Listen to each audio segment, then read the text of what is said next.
Yo, welcome to the ManSpace podcast where we are redefining manhood.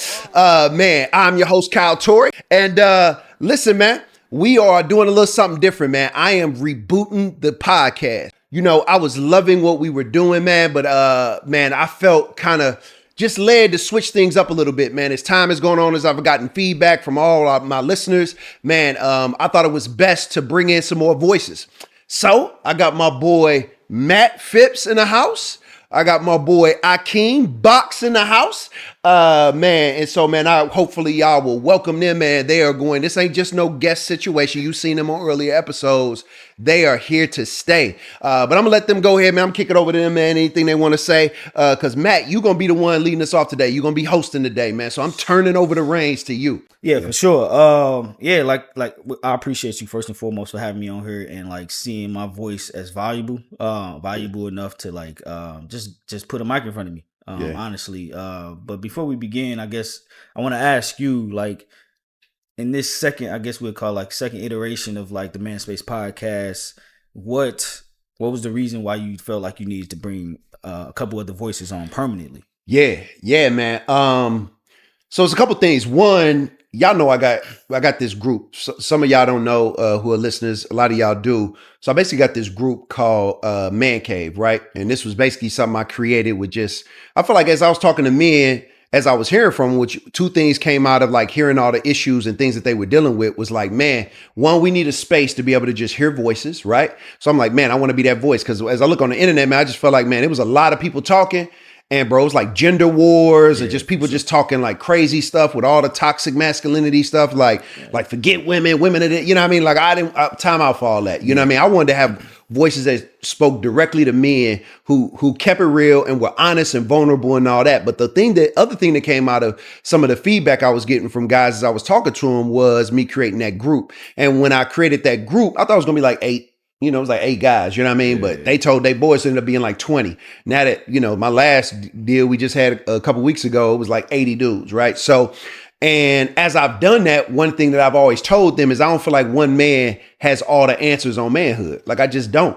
Like, you know what I mean? I have my experiences. I got my, insight. I got the things that I've learned along the way that I want to pass down, but I don't feel like one man knows everything about manhood. And so I think I value other voices because certain people gonna resonate with what I say. Certain people gonna resonate with what you say. You know what I'm saying? And so same thing with Box. So y'all two dudes who I feel like, man, I know y'all lives.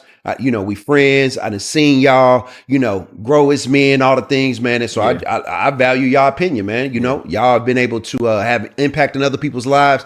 And to be honest, bro, I got a lot of female listeners, bro. Like I thought this was going to be just for men, but as I always say, and women who are listening, like pull up a chair. This is your opportunity to hear uncut what men think. And we're going to bring some of those aspects to this as y'all have already, y'all already bringing value as we talked about what we were going to do.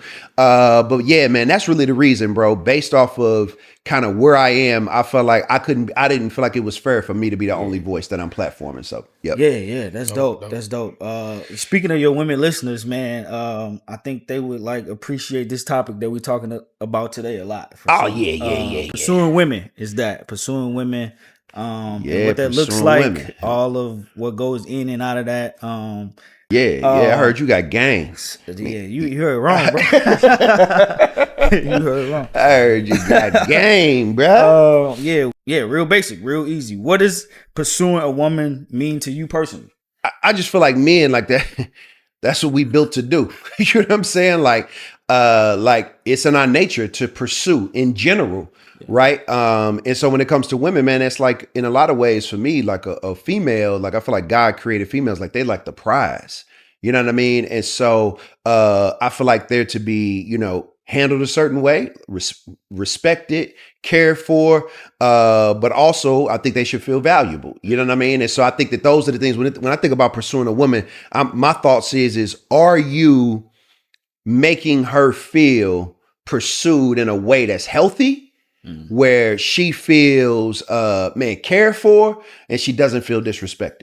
Like that's kind of my biggest deal. Okay, for me, I think when I interpret pursuing a woman, to me, it speaks to the process of going after what you want. Right. So when I say I'm pursuing something, it means I'm convinced of what I want. and then I'm going to go after it, and whatever means a strategy I choose to deploy that to get to that end goal. So for me, pursuing a woman really is about getting to know her. It's getting to analyze her. So we looking for red flags, green flags. Yeah, all that. All the above. Yeah. And seeing if we compatible, having fun in the midst of that. We gonna date, we gonna kick it. But this is a fact-finding I like that season. Like I'm gathering information to see if this could be something more than just casual fun, whatever. If I'm in pursuit of you. If I'm just outside kicking it, I happen to meet somebody, cool, we can have a cooler conversation. I'm not pursuing you.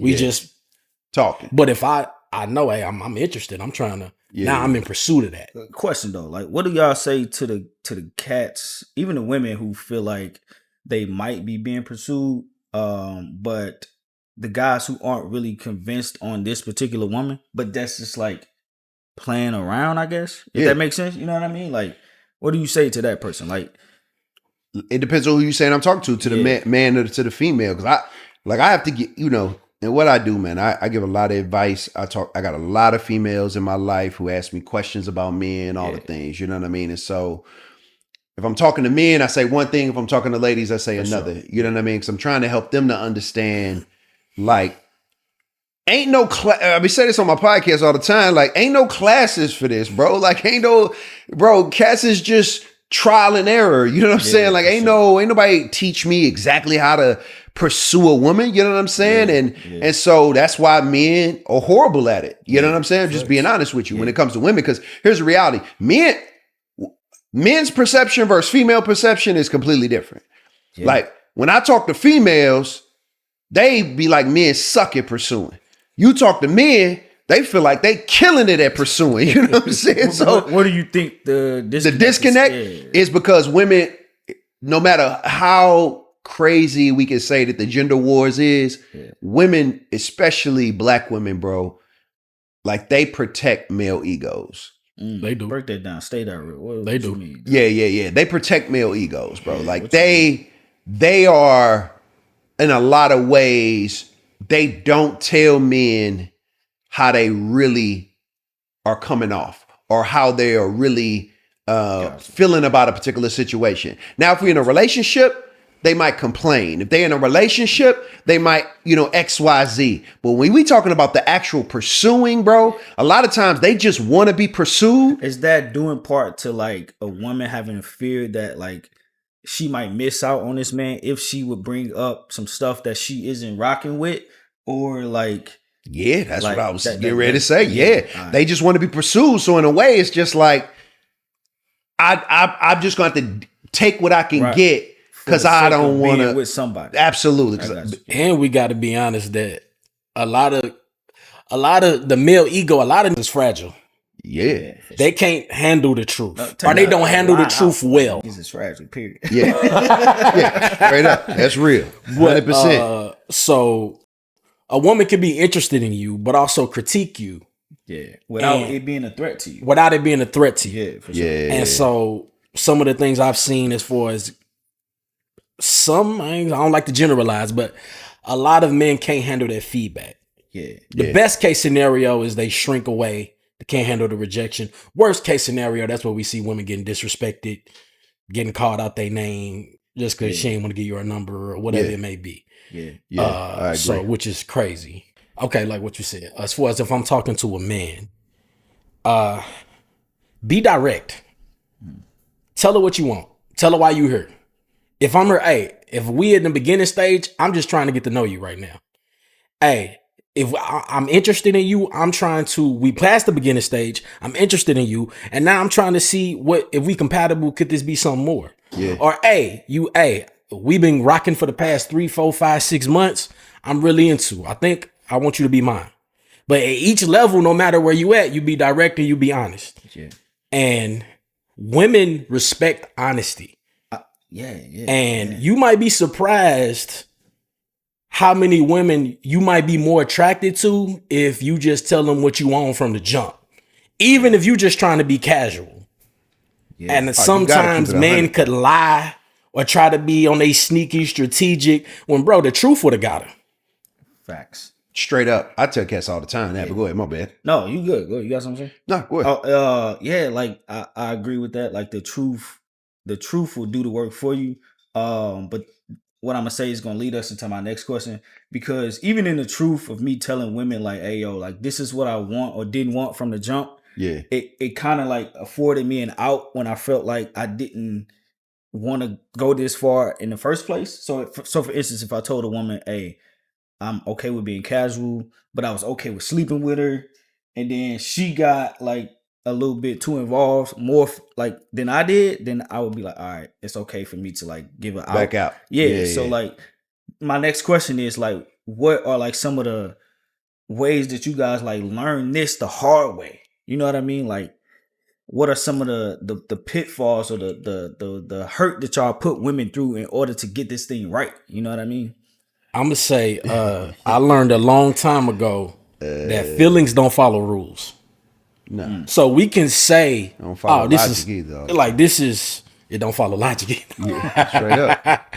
But we can say from the jump, okay, cool. We both know this casual. We both know this not interested. But if we having sex, you cooking for me, you doing my laundry, you meeting my family members, I'm the person you call on your lunch break. We coming up every time we spending time together. We like, it's crazy for me to look at her 2 or 3 months later.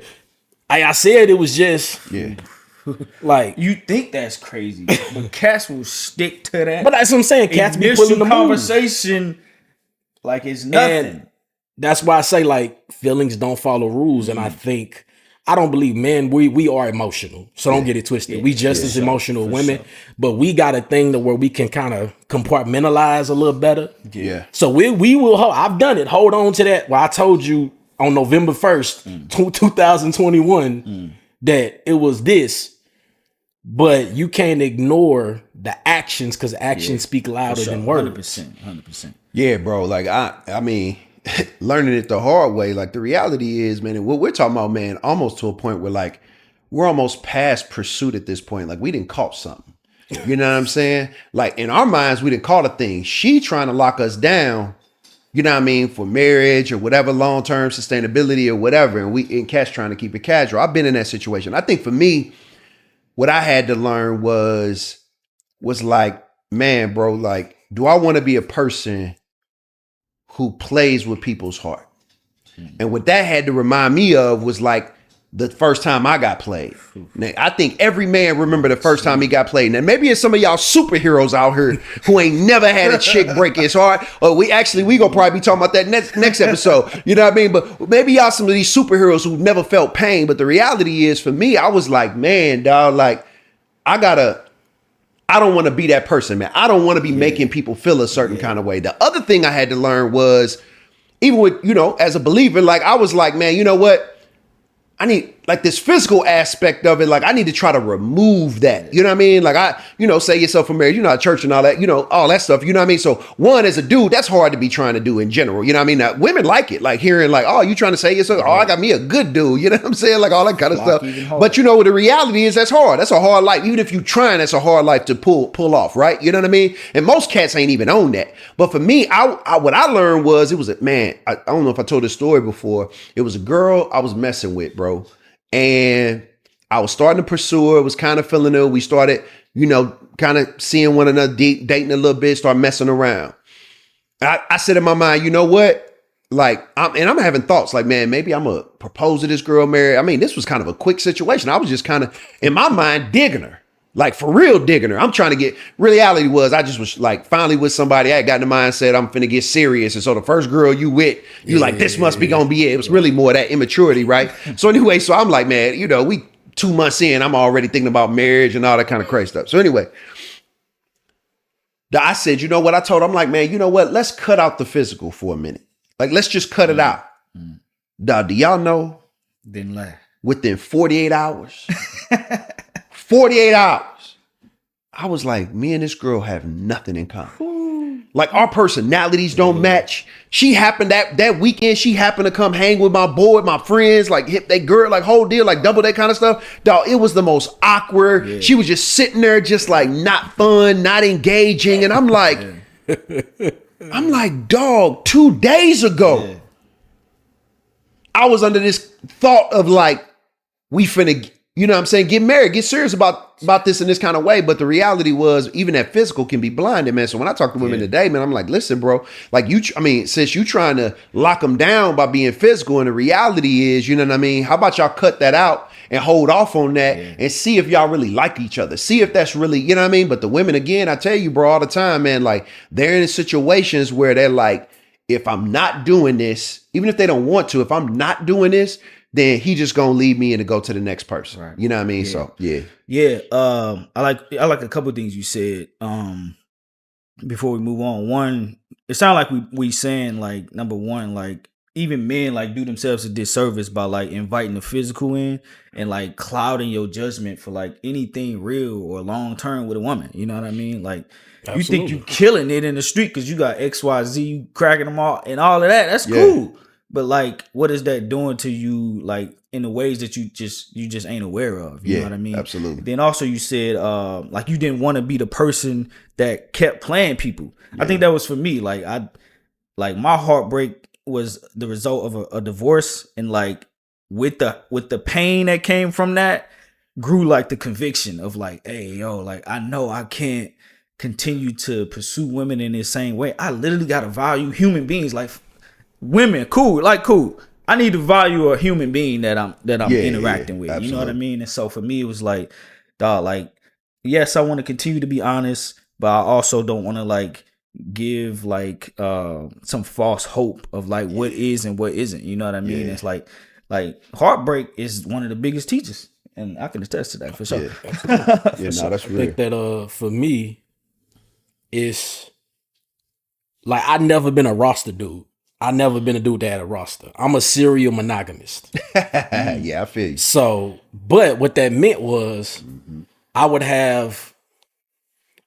always had a girlfriend or a main that I'm dealing with at every time. Yeah. But that could switch up every 3 months. Yeah. And it's just like, cause I need somebody. Yeah. And I realized later, I'm not really investing in this person or in this relationship. Yeah. I just like what it says about me that I got a girl. Yep. And so I'm not analyzing her to be like you said, like, bro, we ain't got that much in common. Yeah. If we not smashing, then I can't like, there's nothing I really connect with you about at all outside of you being attractive. Absolutely. Yeah, that made me when you talked about, so when I was thinking about this topic, the first thing that really came to my mind, if I'm being honest, was like, so again, I spend a lot of time, you know, like I'm a researcher by nature. Like I want as much information. Like I'm a fan of humanity. Like I want to understand how humans move. You know what I mean? So like I gather a lot of information. I'm always asking people questions, all that. So when I talk to a lot of females these days, bro, and maybe it's just as dudes they don't get you for saying female too, but women, whatever. Yeah, like as they get older. So what they end up have told me is like, Kyle, why can't men hold a conversation?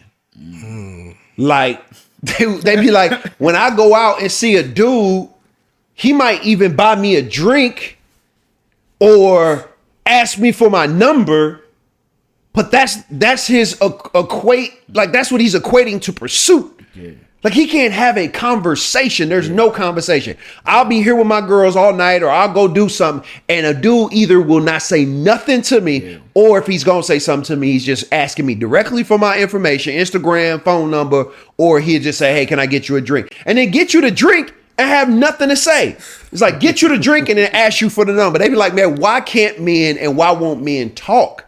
Like I have a conversation. So now when I talk to men, a lot of times when I'm telling them, like I had a friend the other day who was saying he had a girl who he was like, man, I met this chick while I was out. She cute.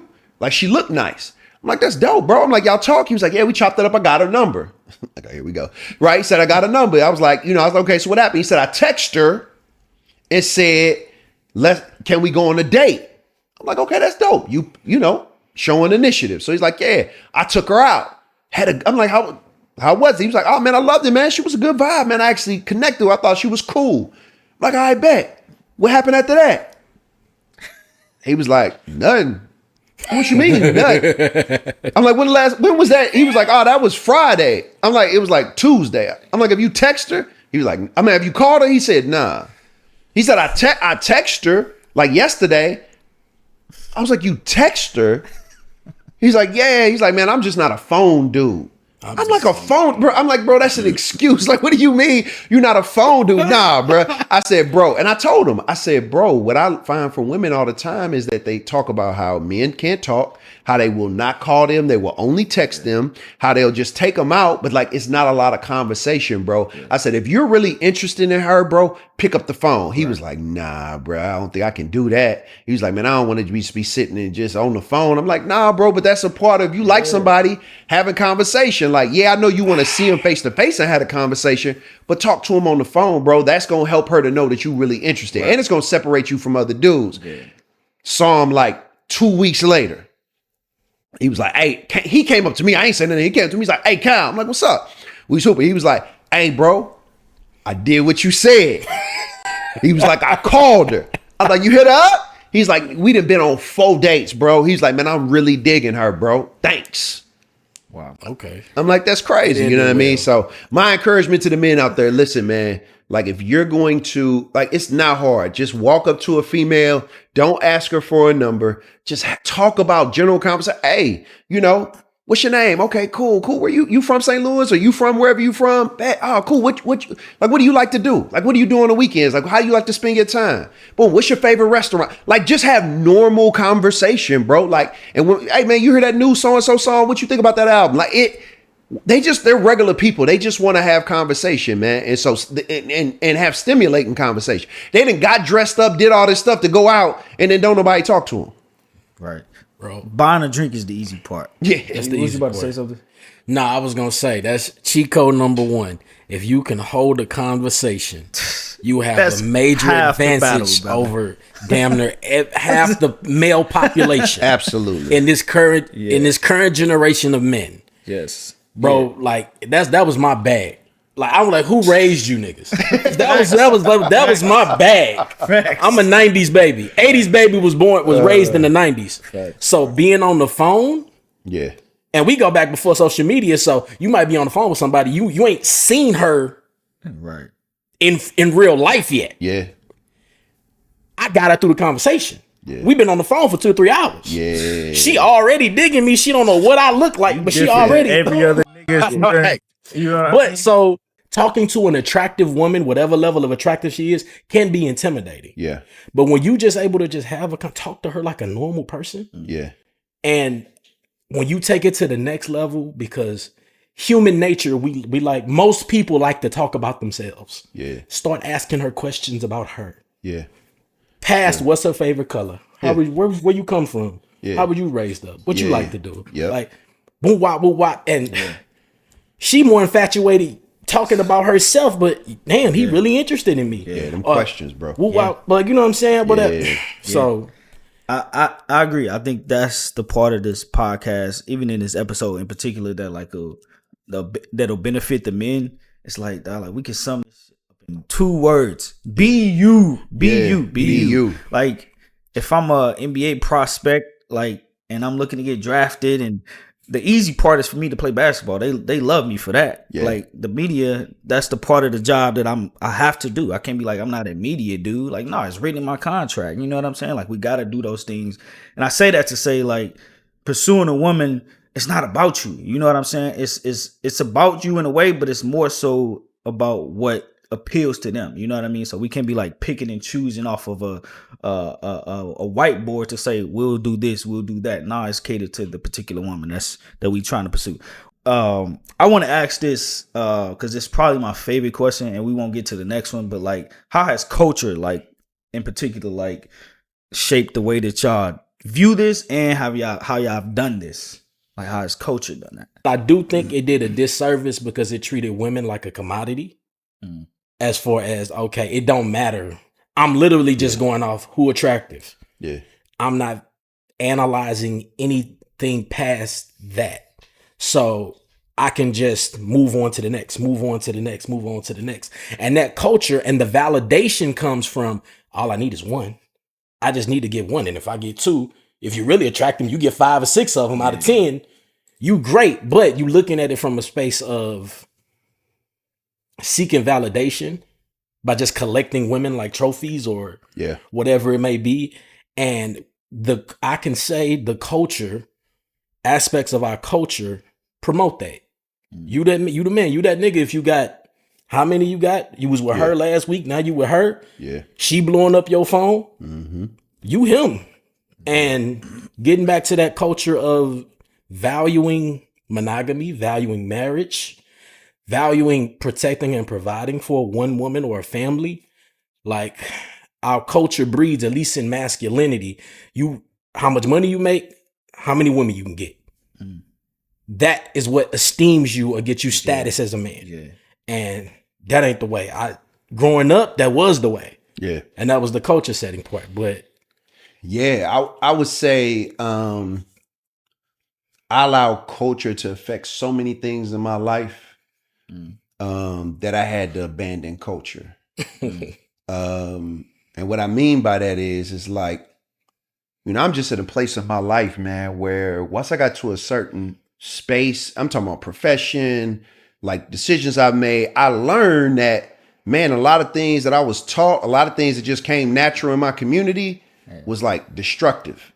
It wasn't life-giving. It wasn't helping nobody. It was like I was perpetuating the same problems that I see in my culture. You know what I'm saying? And so for me, I don't know, man, I'm super competitive. Like sometimes I'll be trying to make it like, cause I love God kind of stuff. Like I be trying to make it because it's like, cause I'm a Christian or something, like this is why I'm a good, but a lot of it I realized having my therapist, doc, I'm just competitive, doc. Like I do not like. It's that only child. Hey, I know that. Hey, straight up.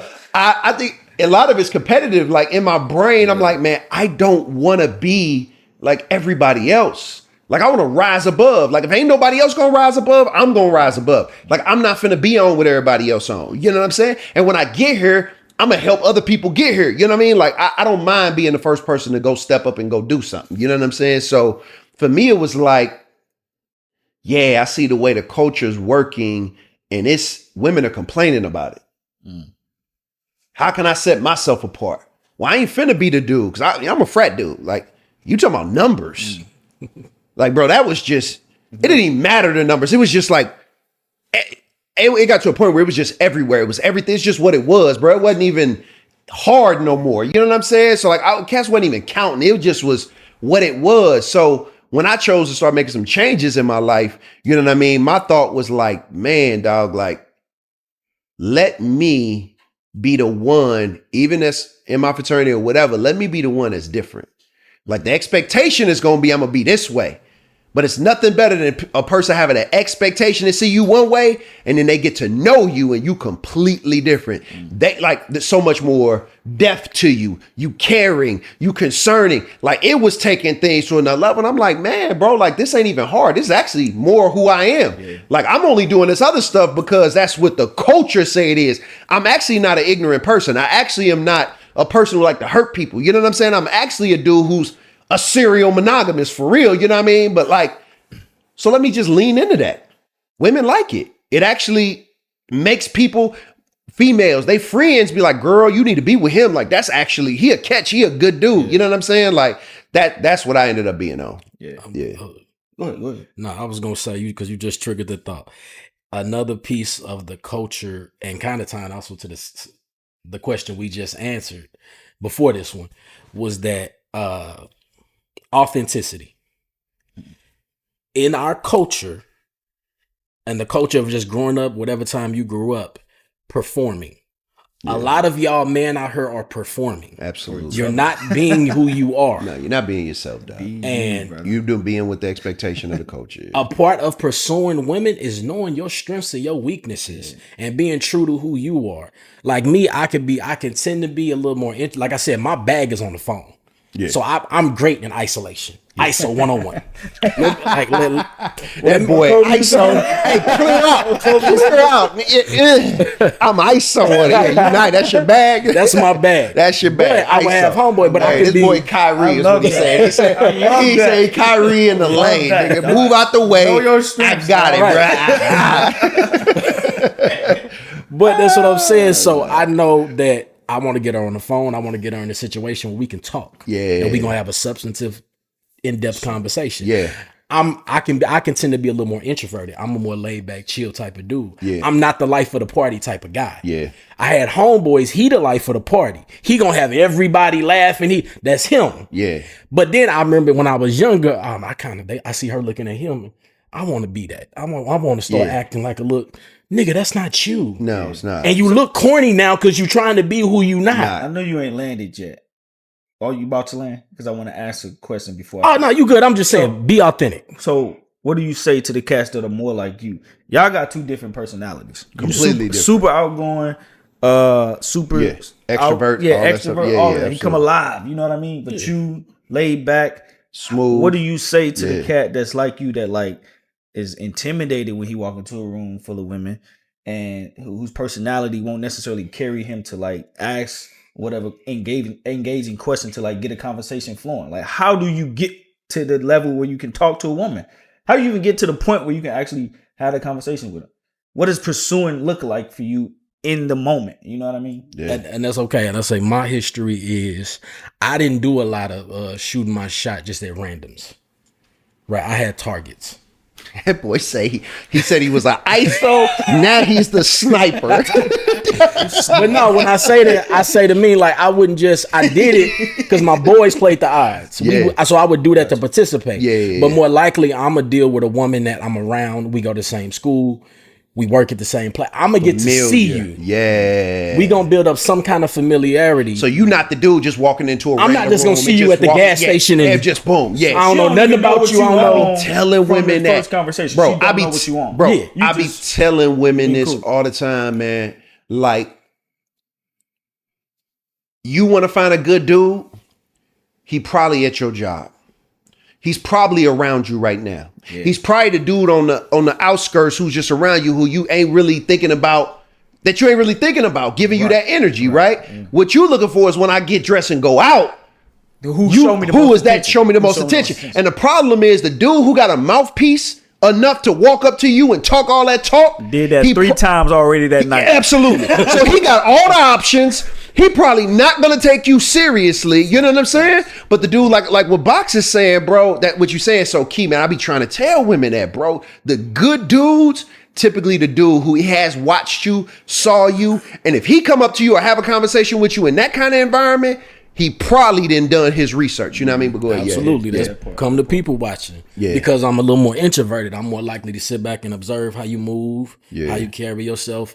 I'm putting myself, and sometimes I'm intentionally placing myself. I already know I'm physically attracted to you. Yeah. But I'm watching, and then I might try to catch you on this. Like I said, we could be at a house party. I'm not gonna be in the you going to get a drink over there? Okay. I'll just go on over like, hey, what's up? Yeah. It's gonna be low key. And now in today's time, that's why I say for y'all fellas, the game is so easy. With social media, and like you have the opportunity to make the perfect script. You don't have to deal in real time, having to be clever, be funny, have a comeback to what she just said. Bro. You can hop in the DMs, hop in the inbox, text, whatever, if you want to get that initiation off. But for me, because like I said, I'm more introverted. When I'm going after something I know I'm interested in. Yeah. I'm also peeping if she giving me any rhythm. Is there any energy already? Bro, yes. Eye contact. Okay. Yeah. Cool. And then when we talk, I'm gonna let you know what and some women, they don't want that. Yeah. It's okay for a woman not to like you, for you not to be her type. Absolutely. Don't be offended if she ain't be ready to shoot up the job or the club. I'm like, dang, bro, take Richie. But see, these young dudes, a lot of times, young dudes, man. I'm not bad. I don't want to be the dude who bash young dudes. You know what I mean? Like, I'm trying to help young dudes. I mentor. You know what I mean? I had conversations, all the things. So, walk dudes through it. But the reality is, I be telling them, the guys that I do mentor, I'm like, hey, bro, like, y'all got to be able to hear something that's correctional in nature, or has critique, or is challenging without you getting emotional and being angry. Because anger, what happens is you tend to lash out at the person or you get physical. You know what I'm saying? It might be verbal, it might be physical. And so, like, I'm like, bro, the best thing is to gather information, because then you know how to move better in the future. Exactly. long as you know the person ain't trying to be disrespectful, they coming to you the right way, they communicating something and like you said, sometimes it's just like, I have a boy, like I really do have a boyfriend, or hey, you just not the most physically, compatible person for my preference. Like, that's okay. Something else I would say I've learned about women from my anecdotal experience is that women are complex. Yeah. Way more than us. Yeah. And when I say that, I give women credit. Women have the ability to fall in love with something they didn't like. So that's why I say, I don't know if y'all know the movie Hitch. Hitch. Yeah, 100%. Yeah, Hitch, that's what I say. It is one of mine too. Will Smith say, any man has a shot with any woman at any given time, depending on the circumstances. Absolutely. And I'm telling you, I'm living proof of that. Yeah. And I'm saying, how many women That's how you got your girl? But no, because I used to be way bigger. I used to be a big dude. I'm still kind of big dude, but you know what I'm saying? Yeah. And how many women would say, I don't like light-skinned dudes. Yeah. But I like box. I ain't really into big dudes, but I like you. Yeah. But it's because instead of me being, and everybody is insecure, that's the part of being a human being. Yeah. But instead of me living in that, I know my strengths. Yeah. So I know that if I'm gonna have a conversation with you, I'm making you feel seen, I'm making you feel heard, I'm asking you questions you never heard before. Yeah. You feel intellectually stimulated. We connecting emotionally. At that point, she is attracted to me now. Yeah, absolutely. So it ain't, you know what I'm saying? So we get caught up in some of the shallowest stuff, bro. Yeah. So if you could sum that up into a lesson, what would you say? Like yo. If I could make it short and sweet, I would say be self-aware, meaning knowing your strengths and your weaknesses. Be intentional with who you shoot your shot to. Make it more than just she cute or she attractive. And look for connection. Yeah. If you are more my personality type, more laid back, look to connect. And connection usually happens through conversation. Absolutely. And some kind of commonality. So yeah. That's solid. Next question. Yeah. What's the difference between pursuit and pressure? Yo, like I love that. Pursuit to me is kind of like what Bach said about like the sniper. I feel like pursuit reminds me of like you ever seen a she lion? Like a lioness, like they down, they watch, they get closer to a thing. Like I saw this lion actually kill an alligator. And when you saw her watching it through the alligator in the water, watched them in the deal, watching, slip down into the water behind them. By the time the alligator turned around, snatched him by his head and dragged him on up out of there, bro. I didn't even know lions went after alligators. You know what I'm saying? Like that was crazy to me. But what I feel like pressure is reckless. I feel like pressure is like loud, boisterous, like you can't, you know what I mean? Like the prey, like you can't even really catch the prey for real because you're too reckless, you're too loud, you don't care, you're not, you know what I mean? You're not methodical about it. You're just whatever, you know what I'm saying? And so that's kind of how I feel. Because when I talk to women, that's kind of how they make it sound. Yeah. Like, dude, just like these dudes is just sloppy. They overly aggressive. They mean. They, you know what I mean? Saying crazies. Now, when I hear the stuff that these women say the dudes be saying to them when they do say something, bro. It's nuts. It's crazy, bro. On dates. Crazy, bro. First time meeting them, crazy, and I'm like, he said that, like, it's different out here. So that's what I would say. I agree with that.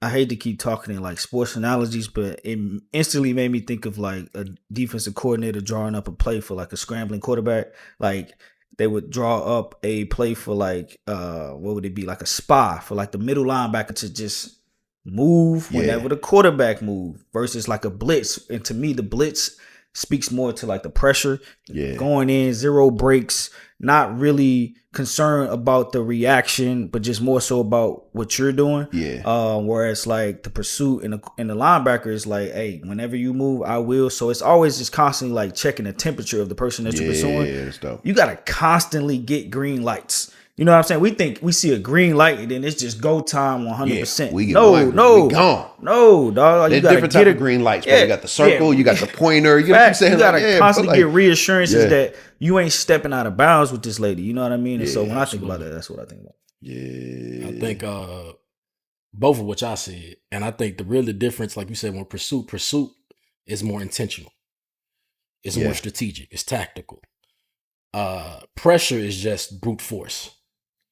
And like I've been in the spot in the hookah lounge or whatever, and I'm at the bar chilling, and I see this dude trying to get this girl number, and he's bullying her into getting her number. Yeah.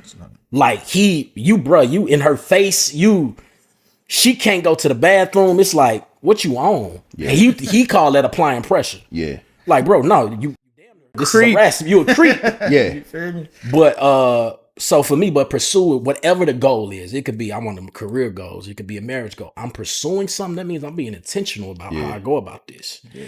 Yeah. And I'm gonna say, lastly, because you said with the getting green lights, pursuit can turn the pressure if she don't like you. That part. So you started off pursuing, but my nigga, she ain't into you. But you keep coming. You keep pursuing. Yeah. Now it feel like pressure because she don't like you like that for real. Yeah. So that's a real paying attention. It's a real thing, bro. All right. So yeah, we spent a lot of time unpacking those questions. Man, a lot of time. Yeah, hopefully it helped the brother, man. Hopefully it helped the brother, women, you know what I mean? Hopefully y'all got something from it as well. We just trying to be real and honest. We also want to get into a point where we like unpacking stuff that's going on in the culture, relevant topics. Yep. One thing that was relevant was the David Justice and Halle Berry thing, right?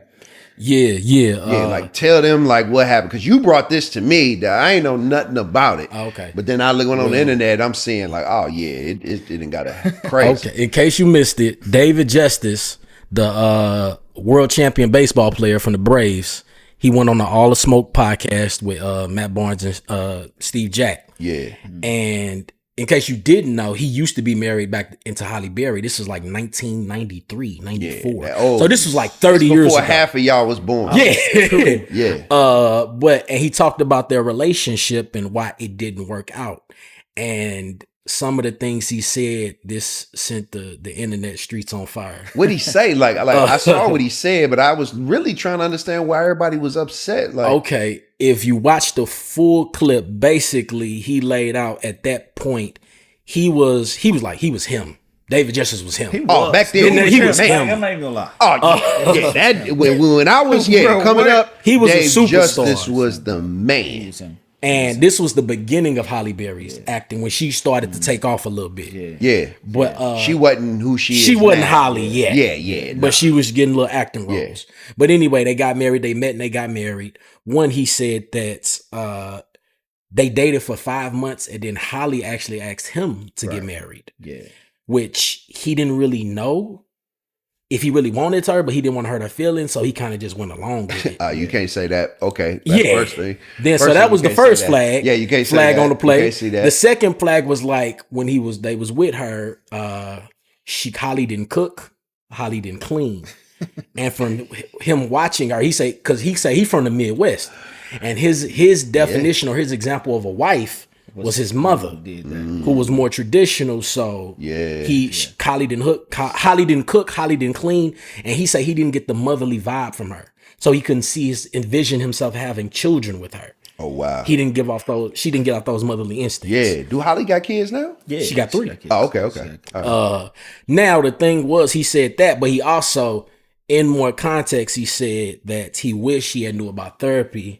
Yeah, earlier that part I saw. You got to think this was happening. He was like 25, 26. Yeah, she was like 23. And in the 90s, dog, wasn't nobody talking about no therapy. That's just all new age stuff. Man, I was talking to some female the other day. Man, she talking about I want a man who's emotionally. She 23, 24 years old. Talking about she want a man who's what did she say? Emotionally intelligent. Emotionally intelligent. And I said, at 23 years old, I'm like, where was he supposed to learn that? And she said, this is a prerequisite for a relationship. A prereq. I said, did he learn it? I said, let me walk you through this logic. Did you have any classes growing up on being emotionally intelligent? As a matter of fact, emotional intelligence is 3 years old. I ain't never heard that my entire life till 3 years ago. And now you made it a prerequisite for you being in a relationship. I'm like, this is crazy, but go ahead, man.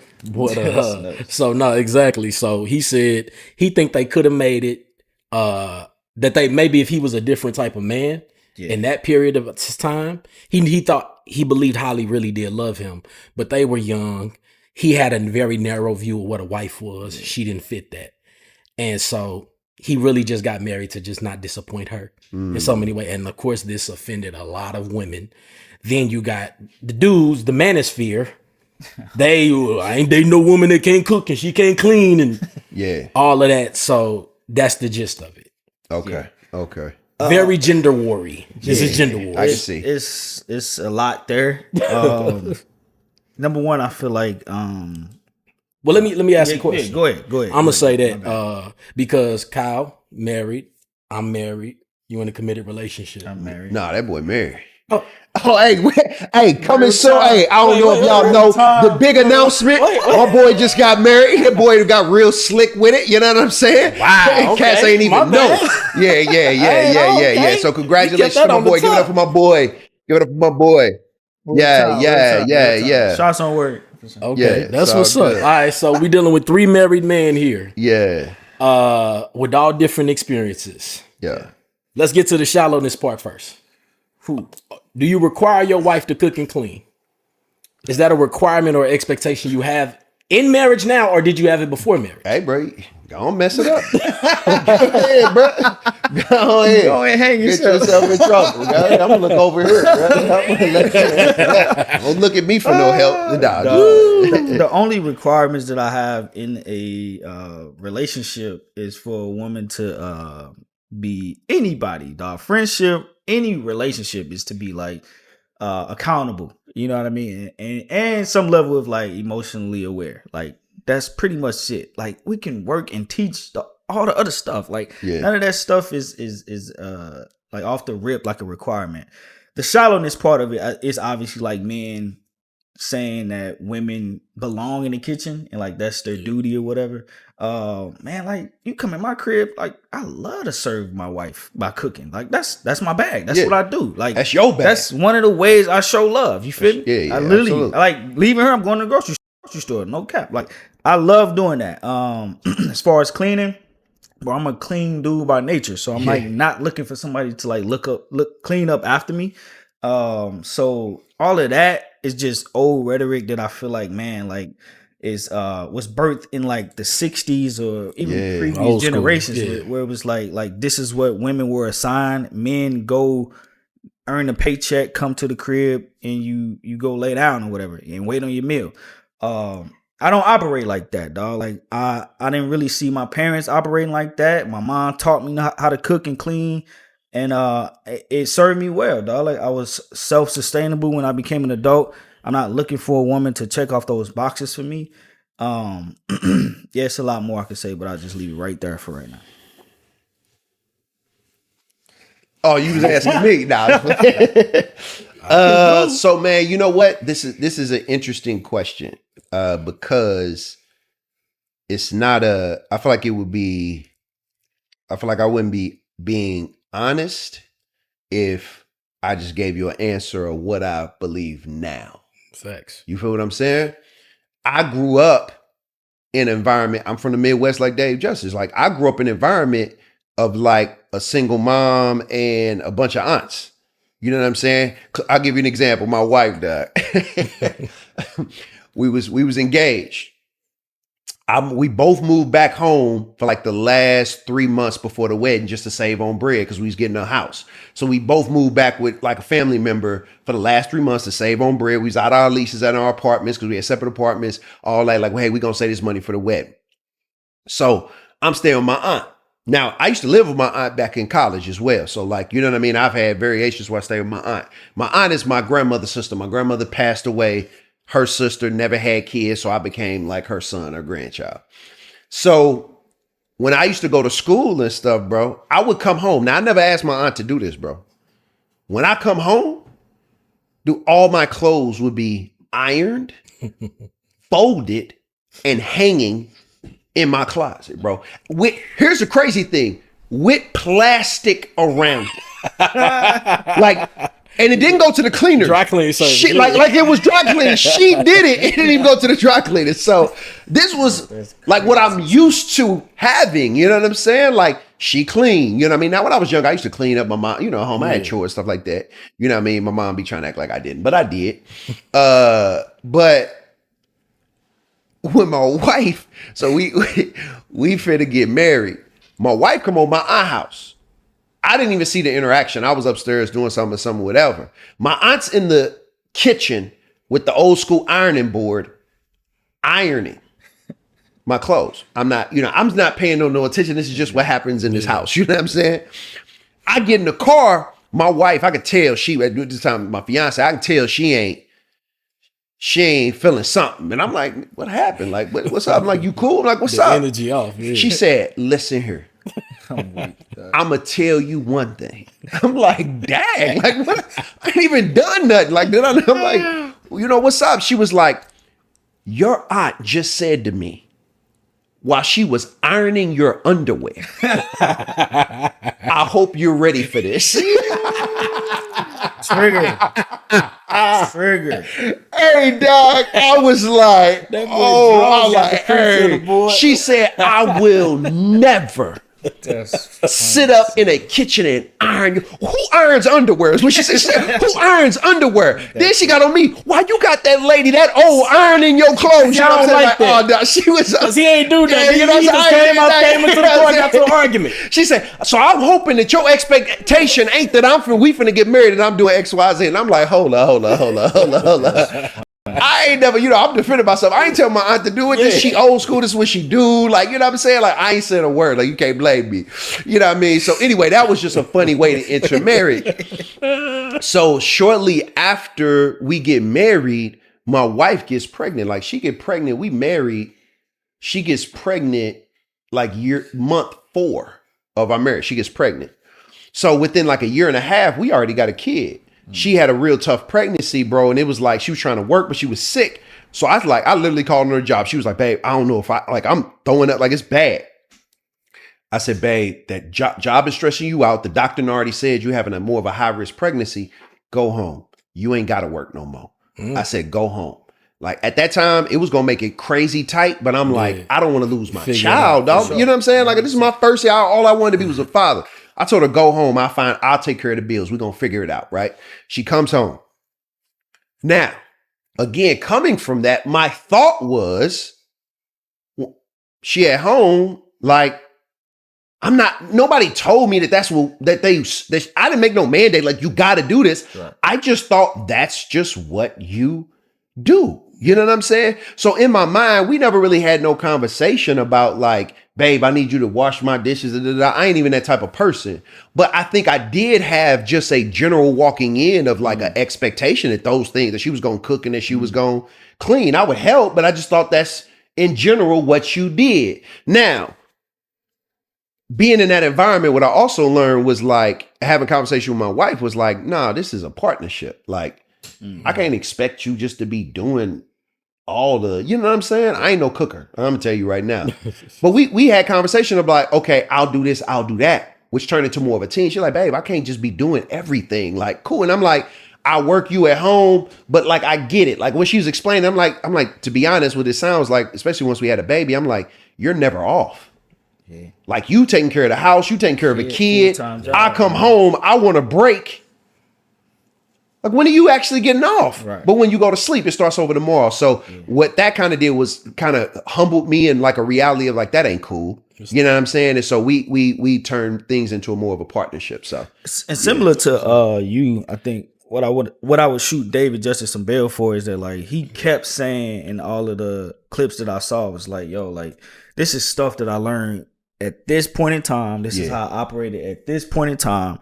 And he didn't necessarily say this wasn't how he operated today, but based off of that, I was like, it seemed like he wouldn't exist like that if he was in I don't know if he married now, but like in his current situation, it don't seem like he would be like that. And for that, I'm like, cool, because like we just got done saying, like most niggas just back in that time, like we knew what they was on. We knew what was being taught. You know what I mean?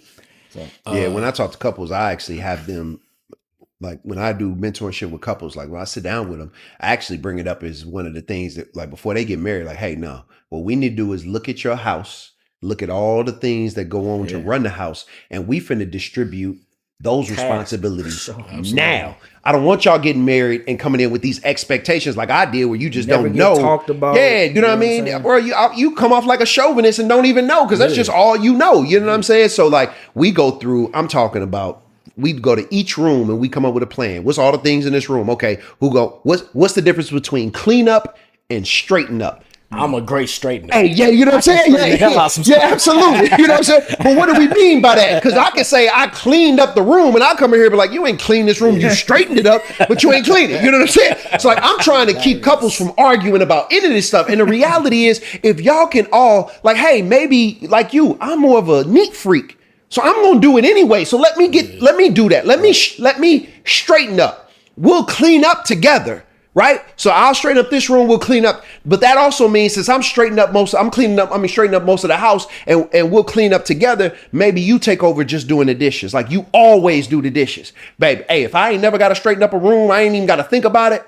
All I got to do is do the dishes, then I'll do the dishes if you willing to straighten up the whole house because you're a neat freak anyway. You get what I'm saying? So like it's a give and take and we make a plan for that. From the kitchen to the laundry to getting the groceries, I have them write out the whole thing. Who's gonna do what? And I tell them this is an act of love for your family. This is the way you show up for your family, and you ain't even got to argue about it. Your spouse ain't even got to bring it up because this is what you agreed to. So if ain't nothing done on the list, your spouse just like, hey, this ain't me. Yeah, this was the agreement. You get what I'm saying? It seemed like more of it was like less about what David Justice said, but then like the comment section itself just was like battling. So like David Justice said what he said. I don't think most women gonna have an issue. Like they not gonna take issue with what you learned in the past and like how you showing up in the future. Like most women not. But the men in the comments were reaffirming the points of like, hey, I don't want a woman who ain't doing XYZ either. He was right for that thinking. He probably should carry it today. I grew up similar to Kyle, like with my mother and my aunt. That's who raised me. I looked at them as superwomen because they did everything, work, whatever. My mama, she cooked. To me, I tried to eat, but she wasn't like that. Wasn't her bag. To absolutely. I had another auntie. She was the cook in the family. Yeah, my mama wasn't that, and so I grew up valuing women working because my mama and my auntie to this day will outwork every man you know. Absolutely, they work. My mama too. So I grew up watching women work. Yeah. I never really had a value for a woman. Being at the crib, cooking, like that wasn't my thing. So it wasn't like I expected that. Yeah. And so I was cool. Like they be having these memes, like it'd be like you come home after a hard day's work and it'd be like a hot dog on the Wonder Bread with some chips. I was cool with that. I'm like, I appreciate this ain't high. But I'm hungry, cool. Yeah. But now my wife is a trained chef. So you loving it. That's how she got you. She might not even been a chef when she met you. Found out you love and then went and got chef ability. Bruh, so now in this period of life, coming home after a long day's work and she whipping up she can do the basics, she can do the shrimp and grits, the scratch lasagna from scratch. And I'm like, I get it. You get it. It's different. I get it. You coming in the house is different, ain't it? Yeah. But like you said, it's also, but more importantly, what I'm realizing in marriage is to run a household. These jobs and tasks have to be completed. Yeah. Each household gets to decide what that looks like. Bro. Bro, that is not a gender. And men got to be careful with what we say. You know what I'm saying? Like, with our culture, when you in a comment section, it's easy in the comment section to say, this is what dude, like I'm with this. Like, yeah, dude ain't tripping. But everything is nuanced, bro. You know what I'm saying? And we don't, in a lot of spaces, we don't provide the nuance. Like, is every man saying that a woman, that's all she got, that's all she worth in a home? No. What a dude might really be saying is, I would love to have that in the crib. That's a different statement, man. I would love to have somebody who cook and clean. Hopefully I find somebody that's their thing. Yeah. Right? Because that ain't everybody's thing, like what you said. It just ain't. You know what I mean? Thank God, man, my wife has always been like, person who cook. I actually be telling her like I cook my own food because I cook so bland and stuff with my health stuff. Like I be feeling bad. She done made this big old meal and then I'm barely eating it. Yeah, because I'm only eating ground turkey and baked chicken. You know what I mean? So she always get on me. She was like, I thought it was gonna be a wife who cook all these extravagant meals. Like she trying to go to town. She does it for our kids. Sure. You know what I mean? But I always feel bad because I feel like I'm robbing her of that because in some ways she look forward to that. Yeah. You know what I mean? And for me, it took a minute to understand that with my wife because she don't play about that. like I didn't. It's a thing for her. Yeah. For as far as like ain't nobody else cooking in my kitchen. Yeah. Like that's her natural brain. Yeah. Like and she looked. It's kind of her love language of not just for me, but for absolutely feeding, serving. Like that's her thing. Yeah. So if I'm at the cookout and somebody else want to make my plate, it's an issue, bro. Oh, for sure. It's an issue. Yeah, that's gonna be an issue regardless. It's an issue. Right. I don't care about what didn't cook. She ain't about to let that go. Nah. But did Halle Berry say anything? I didn't see her. Halle Berry has not responded at all. This is just really the internet's going in on David Justice. Yeah. Another aspect of it was that because we talked about the old school tradition because he came from the Midwest. They were saying that you expect Halle Berry, superstar, the first actress to make $20 million. You expect her to be at home cooking and cleaning for you? Yeah. That's tough. That's tough. Matter of fact, y'all can afford a chef. Yeah. And a maid. Maids. What are we talking about? More than likely, that's what you got. Yeah, absolutely. Like, she oversees in roles and stuff like that. Right, but there's certain women that's their natural bent to do. Yeah, just like it's certain men. Hey, I'm not handy, bro. I'm not handy. I'm not either. It's some dudes that can go and build this whole. I can't. Bro. But I'm gonna call task rep. I lived in apartments my whole life. When I got married, my wife told me to fix something. She was like, "This broke." I was like, oh, "Okay, cool."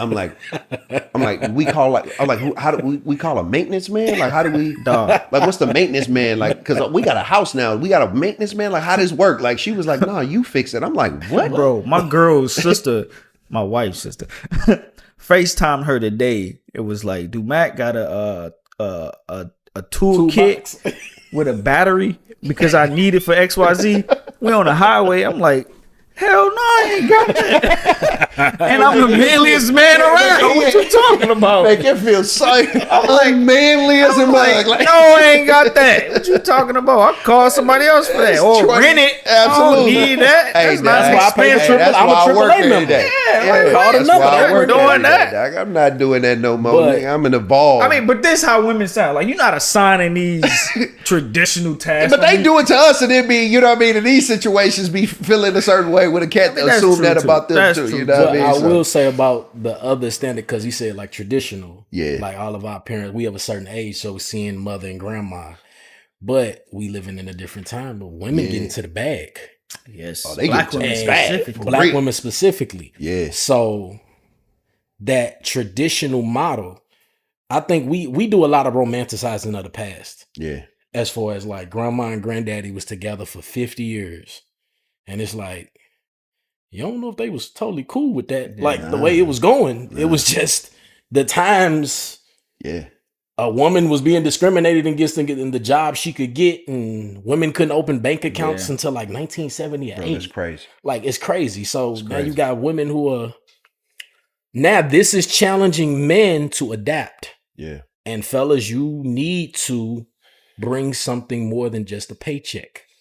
Yeah. To the relationship. Hey, we Yo, man, we getting ready to introduce a new segment to the podcast, y'all.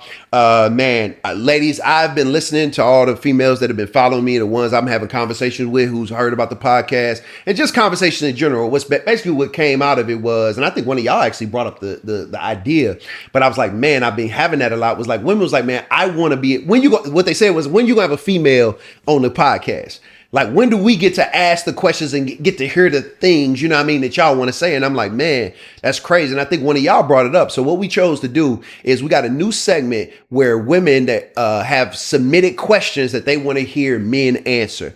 And so, man, we got quite a few questions. I opened it up and I got flooded with questions. So we gonna ask a few and we gonna give quick responses and see where it goes. So number one, appreciate all the women who sent in questions. Yeah, thank you. A lot of these are hilarious. A lot of these are hilarious. I'm gonna start off with like a safer one. Nah, go jump. Nah, because the one that's a bit off the cliff is a bit vague. So it's like, nah. All right. So starting off, why are men so scared of therapy? If they can't be real or forthcoming with their boys or themselves, do they think life's answers will magically come to them? Bit loaded. Hey, yeah, that is a bit loaded. There's a little hurt in there too. It was a question with a. You talking about a specific nigga? That's a specific nigga. What's his name? It was them What's sales. his name? Sweetie? Can't be real with the He should have just gone and put his name in there. Like when he was like this. What? Insert name here. All right, so sorry. Why are men so scared of therapy? All the other stuff was personal. Yeah, absolutely. Yeah, man. I think men are afraid of therapy because they not used to being vulnerable. Like in therapy, bro, like you basically feel naked. And I think there's enough understanding about therapy that and enough stuff that you carrying that you like, man, if I go in this room and get to talking about this stuff when I don't know this person, if I'm gonna really do it, then I gotta be honest and vulnerable, right? I might look bad. I might deal with some stuff I don't want to deal with. I might have to talk about stuff I don't want to talk about. So it's like, you're telling me it's gonna make me feel better, but everything to do to feel better in my mind seemed like stuff that's gonna make me not feel good. You know what I'm saying? So I think being bare and naked and having to reveal and communicate and process stuff, bro, like it's just like, man, I'd rather just do what I'm doing because it's safe. Yeah, that part. I think I say why in general men are scared of therapy is because I think it starts at a very early age. I think the issue is our definition of manhood. Yeah. I think that we don't rear boys with the same emotional freedom that we rear girls. We don't allow boys to express themselves. As far as like a little boy is crying, you tell them toughen up, man up. Just being able to, like, boys don't have practice at sharing with other people how they're truly feeling and what they're truly dealing with. Yep. So when that boy becomes a man, he has 18, 25, 30 years of being by the society, by his family, being told that a real man handles his problems. He don't complain. A real man don't cry. Yep. A real, like, if you do got something going on, you figure it out. Yep. A real man is not a burden on other people. Yep. And so when we get into these spaces, therapy is it's a raw space. And because of a lack of practice in it, of just being able to freely say how you feel and what you're dealing with, whether your feelings are right or wrong, they're valid. And we don't have a history of our feelings and emotions being validated from the man who raised us and the women who raised us. Yep. Because it's the standard of the definition, the traditional standard and definition of what manhood is. Yeah. And you get in that therapy room, the level of vulnerability, dealing with shame, dealing with trauma, all of these things. If you have never done it in your life, that's scary as hell.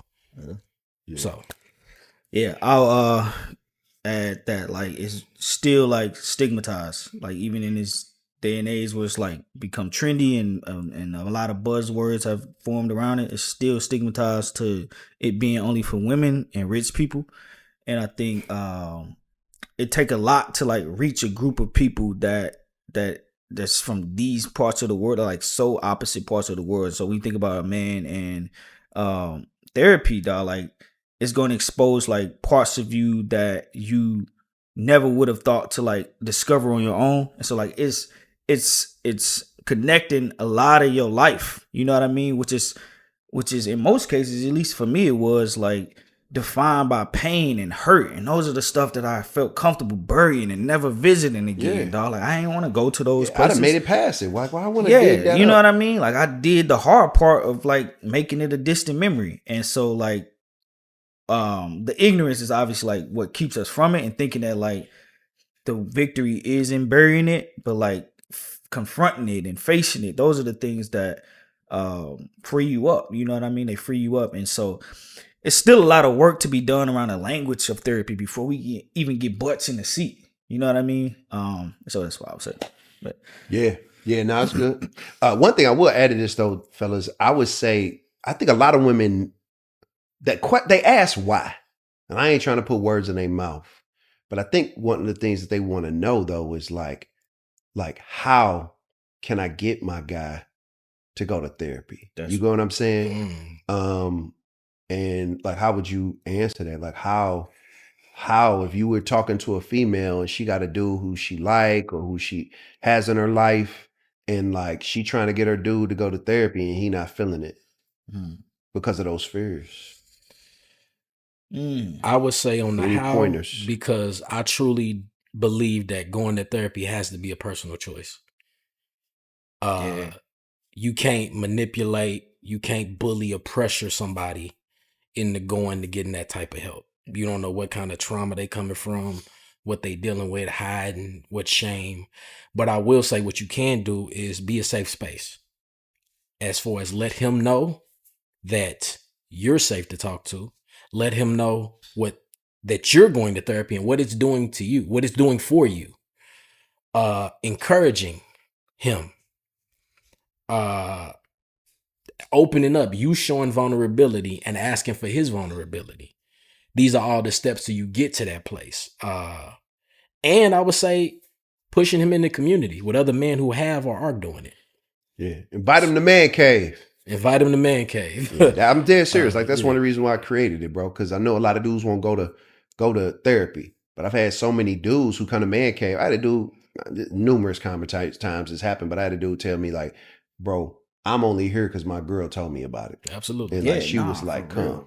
You know what I'm saying? And if you've never been in therapy, to see a bunch of more men in there all on the same thing, it's a little easier of a segue versus going somewhere by myself in a particular room with this stranger. You know what I'm saying? And Man Cave is basically a form of group therapy. Yep. Like, so Real talk. Get them around other men who are a little more comfortable in being vulnerable. Yep. Yeah. That might instill that courage into him to take that step. Absolutely. Only thing I would say is, from my personal experience, it's like when my previous wife tried to force me to go to therapy, dog, I ain't want to be there. Like, bro, what? Like, this is stupid. And I didn't get to a place where I was comfortable with going until I was just flooded. Like, I just back against the wall, dog. Like, it was that or suicide or something like that. Yeah. That's real. And like, dog, we don't want guys to get there. We don't want them to get there. Yeah. But like y'all said, the group therapy, and like, it's various forms of like therapy. It is. And I think you can go a long way with like making an impact on softening that transition for a guy, just simply by asking, how your day been? How you doing? What you wrestling with? I like that. Stuff like that. Yeah. You know, because we all are. And more time than not, he got a lot to share. Just has become comfortable with like bottling those things and never having shared. So like, it's just a muscle you got to work. But just asking questions like that, it's like. And I'm gonna add one thing to what Matt said. You asking what to do. I'm gonna say one thing very important not to do.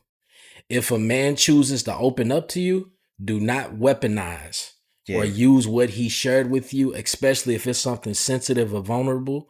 Do not throw that back in his face. Yeah, for That's sure. why Do not use that to demean him. That's why Shaq said you gonna lose never it. open up Because to a woman again. all it take, and I wish we were better as a species, but all it take is once. Yeah. That trust. And I'll never, that And I'm trust done. is gone. I'll Yeah, never bro, open I'm up not you letting again. do that. Bro, that's That part. illogical. Why would I put myself in that situation again? So, But Some that of the just worst show you thing men got feelings. Like, you know what Yeah, I'm saying? He absolutely. actually got feelings. That we're willing to protect them at all costs. That part. yeah, absolutely. Yeah, give me That's another, a part of give being us a another safe question, space. bro. Another question. Give us this crazy one you talking about, man. So Man, it's we can get all up out of here. It's super vague, but why do men lie? Like, Why that do had me- men lie? That had me rolling, dog. Why do men lie? Man, Yeah, that's crazy. Go. go ahead. This is not an all-encompassing answer, but I think a part of why men lie is because of what we said when we first started. We fragile. We fragile than a mug. And so, like, just like a little kid would literally lie after spilling XYZ on the floor, it's because they don't want to get in trouble. Yeah. You know what I'm saying? They don't want to be seen as vulnerable people and like, try to I make done it messed deep. it up. Yeah. Yeah. Like, nah, like the nigga lying because he want to protect himself. Like, Yeah. that's what it is. And y'all gonna throw a lot on that because it's a lot of this, a lot of more reasons as to why men lie. But I think, man, men lie because they trying to protect themselves. Yeah.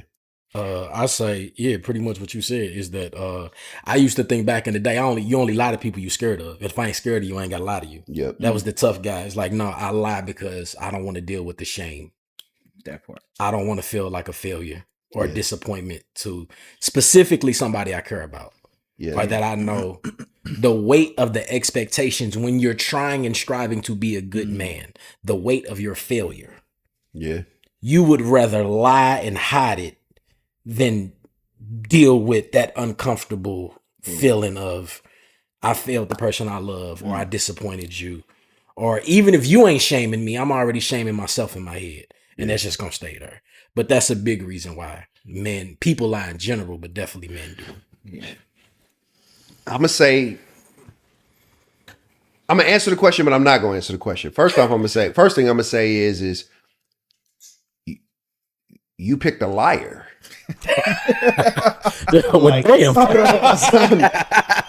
I'm just saying, like, there are just people who lie. I was just having this conversation the other day. I don't understand lying, bro. Lying to me outside of safety makes no sense to me. Like, why am I lying? Like, I do not understand. I understand lying to get things I want. I understand lying because I'm finna get in trouble. I understand that kind of lying. But what I hear them saying is like this perpetual, like he's lying. Not why do men lie to one time? Like why are they leading a life? Yeah, like that's what he does. He's leading a life that's just lying. Yeah. It's because he's a liar. Yeah. Like it's just certain people was lying. I was talking to somebody the other day. He was talking to a dude, confronting him about his lie, and the dude said, he was like, bro, you be lying, and people you've been fully exposed, and you still be lying.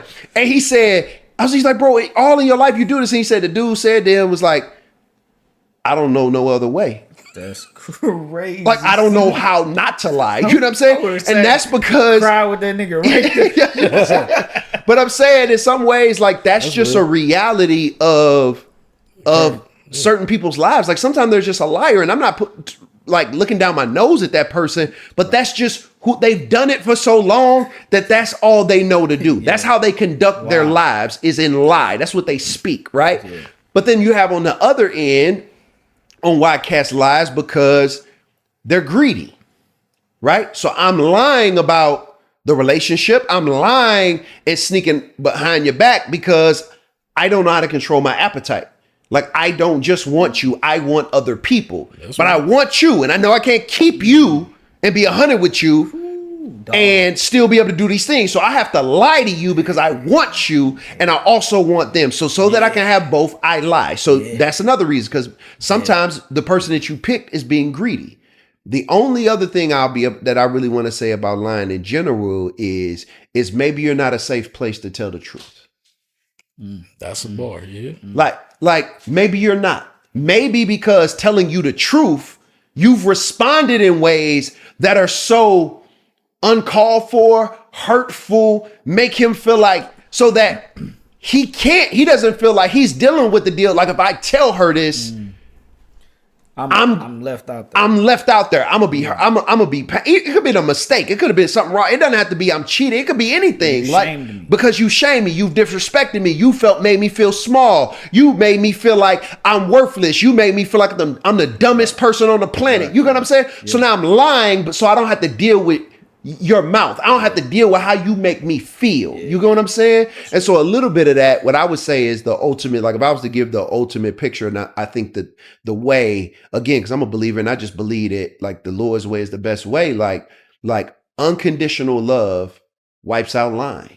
Yeah. And I'm not saying you let people beat you, abuse you, mistreat you. I'm not saying that. But if a person feels like they can tell you anything and you not just going to up and abandon them, even in their mistakes, their flaws and all those things. I'm not talking about somebody just cheating on you, not caring about your feelings. I'm talking about the day-to-day things, man. If they feel like they're not going to lose value in your eyes, you're not finna make me feel no different. You going to give me love regardless, bro. Then I feel like you create an environment where lying there's no space for it. So, yeah.